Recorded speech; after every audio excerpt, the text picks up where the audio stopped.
All right, Florida State fans, guys, all I'm going to do is encourage you guys, like I've been telling you for weeks prior, and I'm going to still say the same thing, and this is my last video on it. Stop talking to these non-Florida State fans, or even the small amount of Florida State fans who are drinking that Kool-Aid from the media and saying the same thing that our critics and haters say. Why do we care, especially a Florida Gator fan?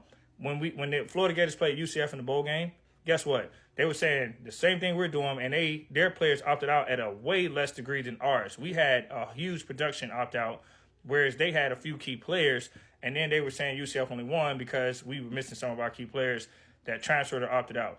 Now they're turning around saying you guys should have played your players, blah, blah, blah. They weren't saying that when they played UCF, though. See how hypocritical it is? And why are we even talking to Gator fans? They're not even undefeated. We beat them. Like, what are we talking to them for? So let's stop lowering ourselves to teams that did not accomplish what we accomplished. At the end of the day, we are a Power 5 conference, and we are the first team in 4 playoff format history to be left out of the college football playoffs, and as a Power 5. So when people bring up Liberty, they're not a Power 5, guys. Power 5. Notice Power 5. Non-Power 5s like Liberty don't make the playoffs ever, no matter what their record is, okay?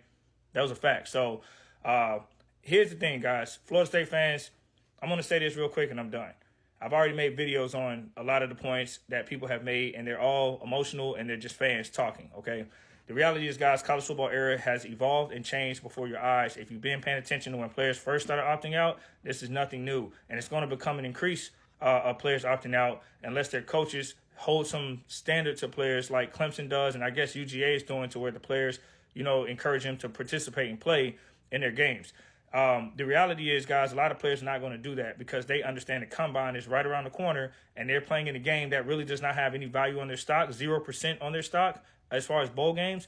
They're not going to value that. If it was a playoff game, they might play because it could increase that public perception and value of stock going against the best of the so-called best. But in a bowl game, you can be matched up with anybody, and it might not even be an equal matchup, and then you're out here risking your future. So this is a business, guys. There's always been a business, and the business has become more about money, and players are becoming more educated. So as they opt out, I don't have any problem with it, right? They're doing what they feel is best. If they want to play, I have no problem with that either. If they want to play, it's an experience, go for it. At the end of the day, I believe kids should have the freedom to do what they want. So with that being said, guys, look, I'm going to leave it at this. All the names highlighted in pink are the guys that did not play for FSU. UGA did not have this many players that were key or starters that opted out at this level. So no disrespect to University of Georgia. I've even actually praised them and said that I feel like they are one of the best 4 teams in college football, and for them to be left out, I feel they have an argument too, because 3 years undefeated in the SEC, no way you leave a team out like that over 1 loss in 3 years in the hardest conference in football. That's just absurd. But at the end of the day, Florida State and Georgia bowl game did not show anybody any merit or barometer where Florida State, if the committee got it right or not. That is an absurd argument. Players opt out of bowl games. Bowl games are becoming meaningless, guys. At the end of the day, it's the playoffs that are valued only. And as they expand, you'll see more people are going to start opting out of bowl games. The bowl games are relevant for freshmen or players that did not play, like you saw with Florida State. There's a reason why most FSU fans couldn't even name the players they saw out there, because they never seen them all season. They don't even know who they are. So at the end of the day, guys, Florida State fans, stop arguing with people that had it out against you.